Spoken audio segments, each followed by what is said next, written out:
Recorded by Laurie Ann Walden. The Day Boy and the Night Girl. The Romance of Photogen and Nycteris by George MacDonald. Chapters 16 to 17. Chapter 16. An Evil Nurse.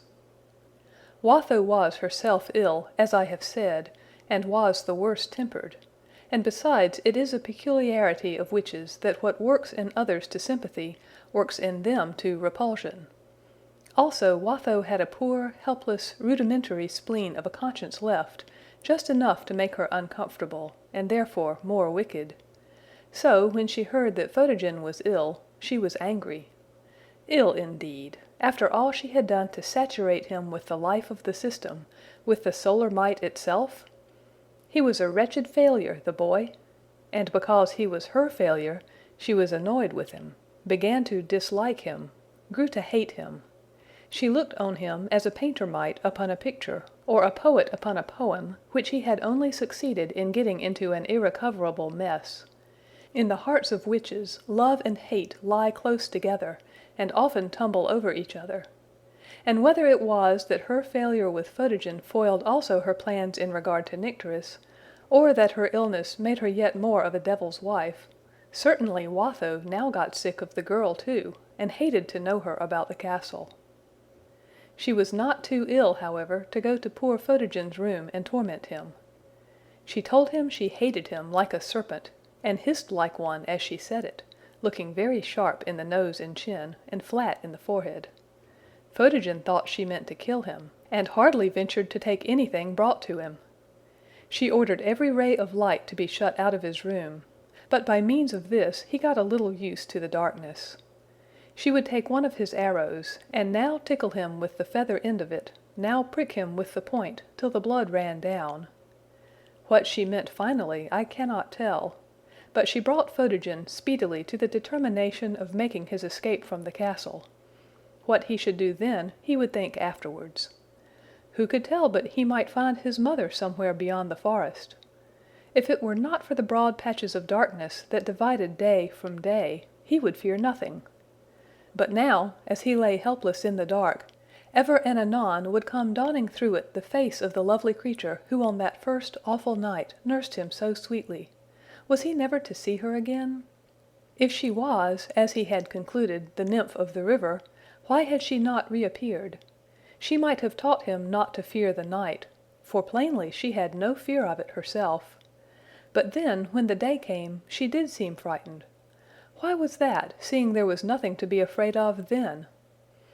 Perhaps one so much at home in the darkness was correspondingly afraid of the light. Then his selfish joy at the rising of the sun, blinding him to her condition, had made him behave to her, in ill return for her kindness, as cruelly as Watho behaved to him. How sweet and dear and lovely she was! If there were wild beasts that came out only at night, and were afraid of the light, why should there not be girls, too, made the same way, who could not endure the light, as he could not bear the darkness? If only he could find her again! Ah, how differently he would behave to her! But alas, perhaps the sun had killed her, melted her, burned her up. Dried her up, that was it, if she was the nymph of the river. Chapter 17. Watho's Wolf. From that dreadful morning Nycteris had never got to be herself again.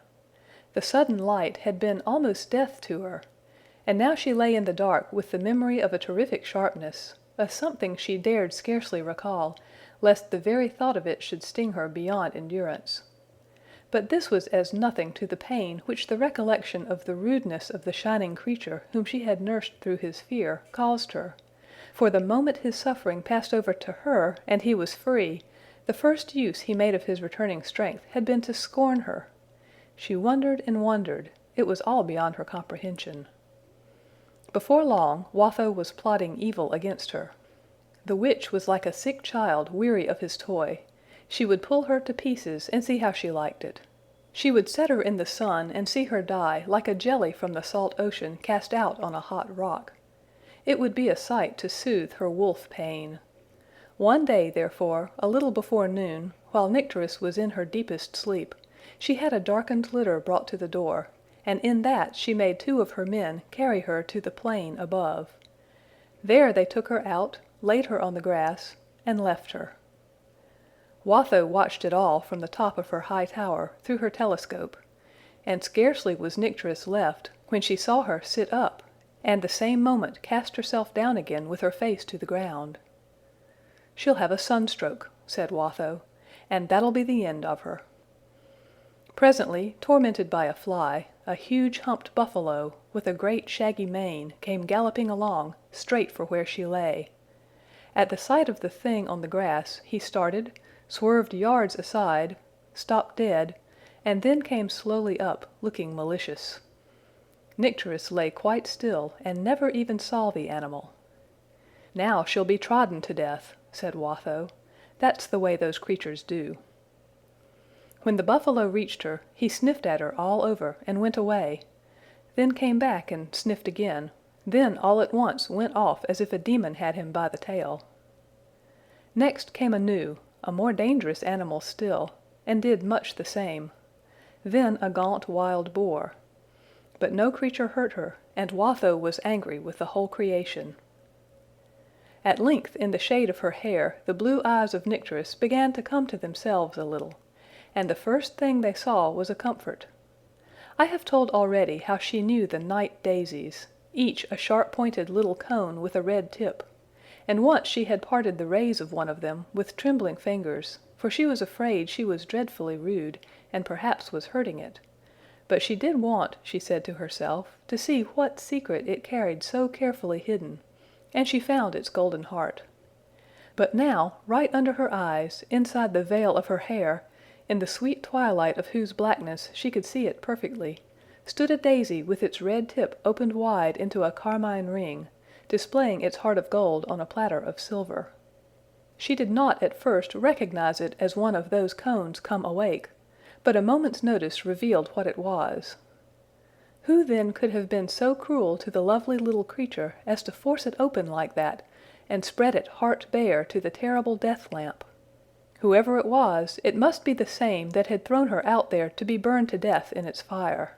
But she had her hair, and could hang her head, and make a small sweet night of her own about her. She tried to bend the daisy down and away from the sun, and to make its petals hang about it like her hair, but she could not. Alas, it was burned and dead already.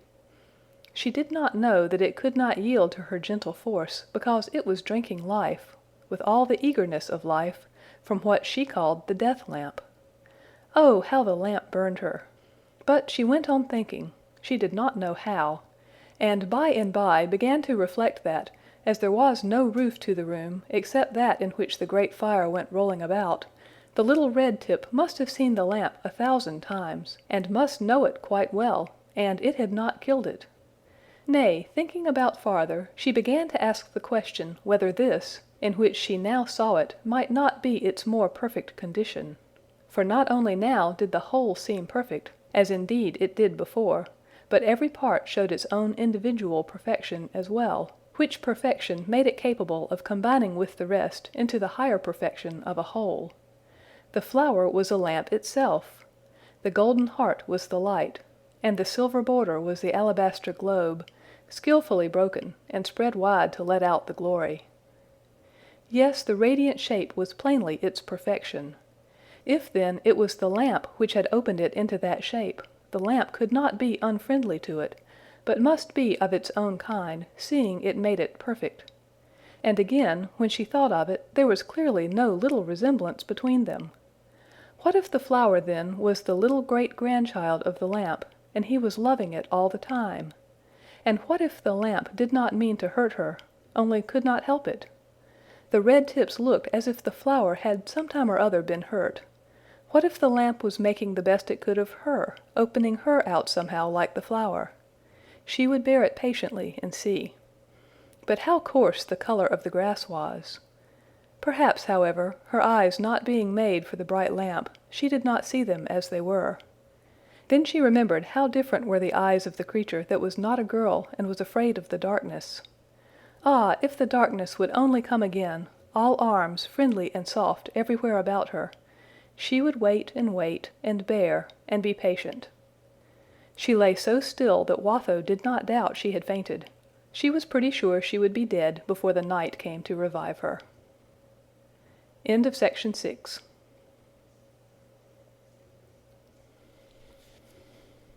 .org. Recorded by Laurie Ann Walden. The Day Boy and the Night Girl. The Romance of Photogen and Nycteris.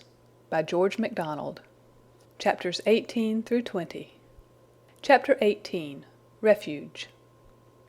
Fixing her telescope on the motionless form, that she might see it at once when the morning came, Watho went down from the tower to Photogen's room. He was much better by this time, and before she left him, he had resolved to leave the castle that very night. The darkness was terrible indeed, but Watho was worse than even the darkness, and he could not escape in the day. As soon, therefore, as the house seemed still, he tightened his belt, hung to it his hunting knife, put a flask of wine and some bread in his pocket, and took his bow and arrows. He got from the house and made his way at once up to the plain. But what with his illness, the terrors of the night, and his dread of the wild beasts, when he got to the level he could not walk a step further, and sat down, thinking it better to die than to live. In spite of his fears, however, sleep contrived to overcome him, and he fell at full length on the soft grass. He had not slept long when he woke with such a strange sense of comfort and security that he thought the dawn at last must have arrived. But it was dark night about him. And the sky— no, it was not the sky, but the blue eyes of his naiad looking down upon him. Once more he lay with his head in her lap, and all was well, for plainly the girl feared the darkness as little as he the day. "Thank you," he said. "You are like live armor to my heart. You keep the fear off me. I have been very ill since then. Did you come up out of the river when you saw me cross?" "I don't live in the water," she answered. "I live under the pale lamp, and I die under the bright one." "Ah, yes, I understand now," he returned. "I would not have behaved as I did last time if I had understood, but I thought you were mocking me, and I am so made that I cannot help being frightened at the darkness. I beg your pardon for leaving you as I did, for, as I say, I did not understand. Now I believe you were really frightened, were you not?" "I was, indeed," answered Nycteris, "and shall be again. But why you should be I cannot in the least understand. You must know how gentle and sweet the darkness is, how kind and friendly, how soft and velvety. It holds you to its bosom and loves you. A little while ago I lay faint and dying under your hot lamp. What is it you call it?" "The sun," murmured Photogen. "How I wish he would make haste." "Ah, do not wish that. Do not for my sake hurry him. I can take care of you from the darkness, but I have no one to take care of me from the light. As I was telling you, I lay dying in the sun. All at once I drew a deep breath. A cool wind came and ran over my face. I looked up. The torture was gone, for the death lamp itself was gone. I hope he does not die and grow brighter yet. My terrible headache was all gone, and my sight was come back. I felt as if I were new made. But I did not get up at once, for I was tired still. The grass grew cool about me and turned soft in color. Something wet came upon it, and it was now so pleasant to my feet that I rose and ran about. And when I had been running about a long time, all at once I found you lying, just as I had been lying a little while before.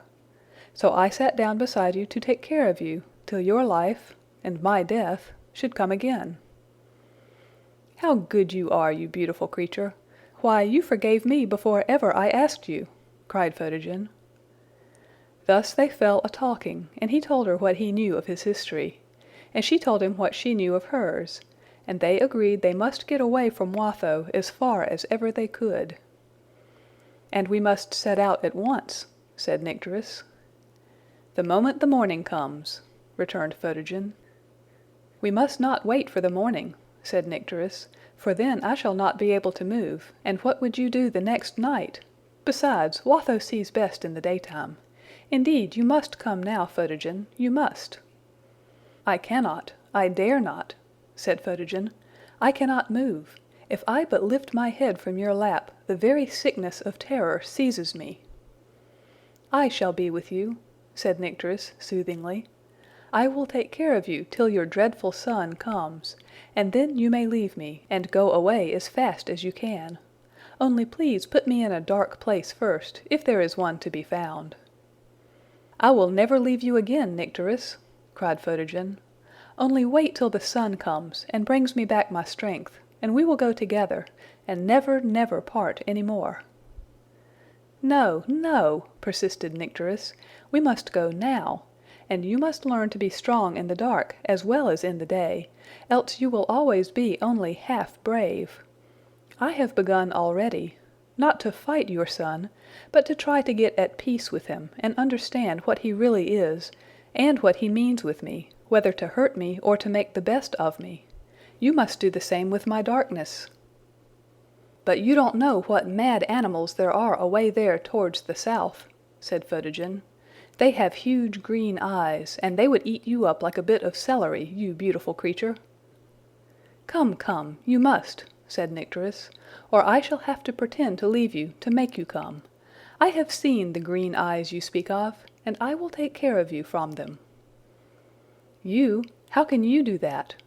If it were day now, I could take care of you from the worst of them. But as it is, I can't even see them for this abominable darkness. I could not see your lovely eyes but for the light that is in them, that lets me see straight into heaven through them. They are windows into the very heaven beyond the sky. I believe they are the very place where the stars are made." "You come then, or I shall shut them," said Nycteris, "and you shan't see them any more till you are good. Come, if you can't see the wild beasts, I can." "You can? And you ask me to come?" cried Photogen.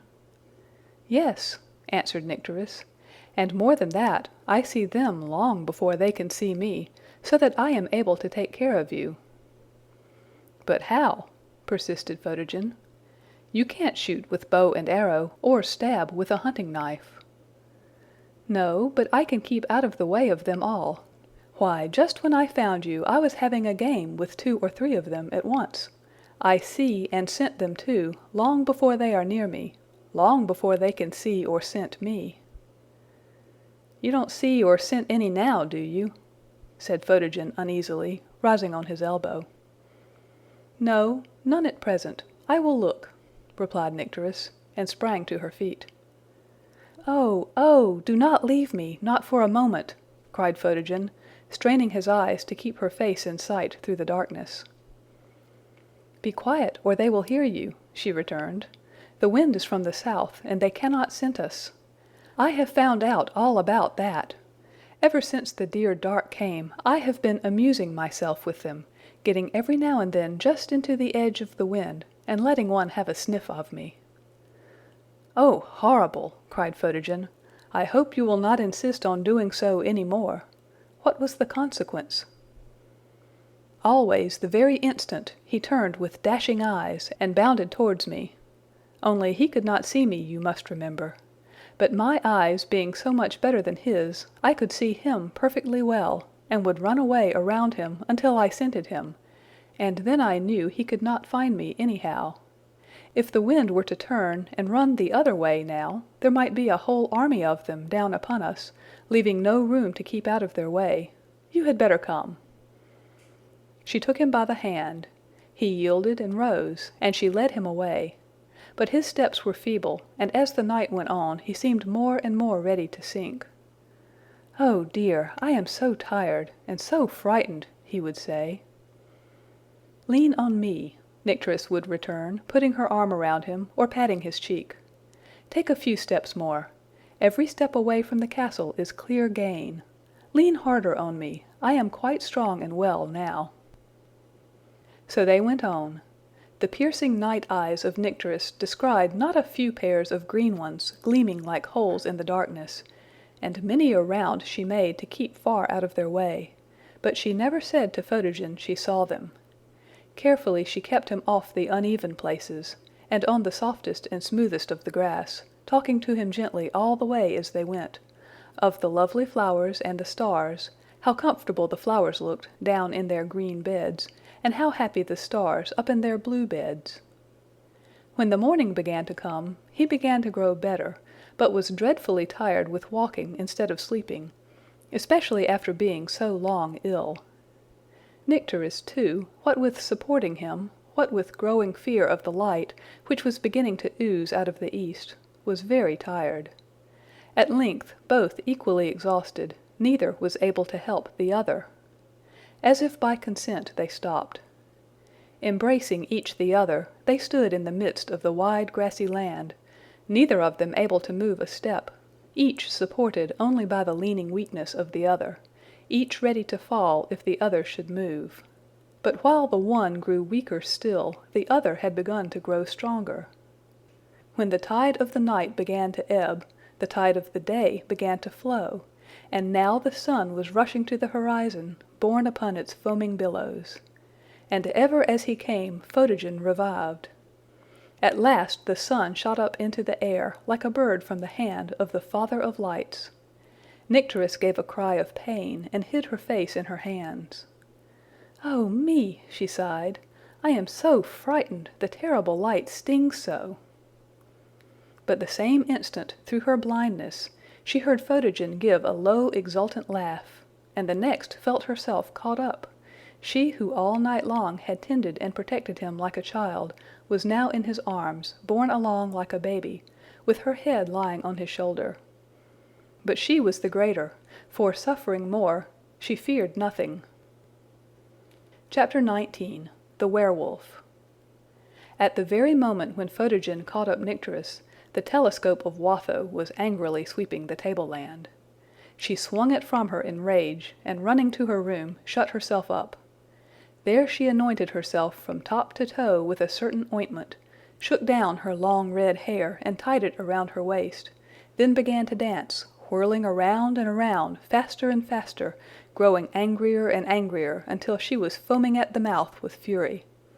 When Falca went looking for her, she could not find her anywhere. As the sun rose, the wind slowly changed and went around, until it blew straight from the north. Photogen and Nycteris were drawing near the edge of the forest, Photogen still carrying Nycteris, when she moved a little on his shoulder uneasily, and murmured in his ear, "I smell a wild beast, that way, the way the wind is coming." Photogen turned back towards the castle, and saw a dark speck on the plain. As he looked it grew larger. It was coming across the grass with the speed of the wind. It came nearer and nearer. It looked long and low, but that might be because it was running at a great stretch. He set Nycteris down under a tree, in the black shadow of its bole, strung his bow, and picked out his heaviest, longest, sharpest arrow. Just as he set the notch on the string, he saw that the creature was a tremendous wolf, rushing straight at him. He loosened his knife in its sheath, drew another arrow halfway from the quiver, lest the first should fail, and took his aim, at a good distance to leave time for a second chance. He shot. The arrow rose, flew straight, descended, struck the beast, and started again into the air, doubled like a letter V. Quickly Photogen snatched the other, shot, cast his bow from him, and drew his knife. But the arrow was in the brute's chest, up to the feather. It tumbled heels over head with a great thud of its back on the earth, gave a groan, made a struggle or two, and lay stretched out motionless. "I've killed it, Nycteris," cried Photogen. "It is a great red wolf." "Oh, thank you," answered Nycteris, feebly from behind the tree. "I was sure you would. I was not a bit afraid." Photogen went up to the wolf. It was a monster. But he was vexed that his first arrow had behaved so badly, and was the less willing to lose the one that had done him such good service. With a long and a strong pull he drew it from the brute's chest. Could he believe his eyes? There lay, no wolf, but Watho, with her hair tied around her waist. The foolish witch had made herself invulnerable, as she supposed, but had forgotten that, to torment Photogen therewith, she had handled one of his arrows. He ran back to Nycteris and told her. She shuddered and wept, and would not look. Chapter 20. All is well. There was now no occasion to fly a step farther. Neither of them feared anyone but Watho. They left her there and went back. A great cloud came over the sun, and rain began to fall heavily, and Nycteris was much refreshed, grew able to see a little, and with Photogen's help walked gently over the cool wet grass. They had not gone far before they met Fargu and the other huntsmen. Photogen told them he had killed a great red wolf, and it was Madame Watho. The huntsmen looked grave, but gladness shone through. "Then," said Fargu, "I will go and bury my mistress." But when they reached the place they found she was already buried, in the maws of sundry birds and beasts which had made their breakfast of her. Then Fargu, overtaking them, would, very wisely, have Photogen go to the king and tell him the whole story. But Photogen, yet wiser than Fargu, would not set out until he had married Nycteris. "For then," he said, "the king himself can't part us, and if ever two people couldn't do the one without the other, those two are Nycteris and I. She has got to teach me to be a brave man in the dark, and I have got to look after her until she can bear the heat of the sun, and he helps her to see instead of blinding her." They were married that very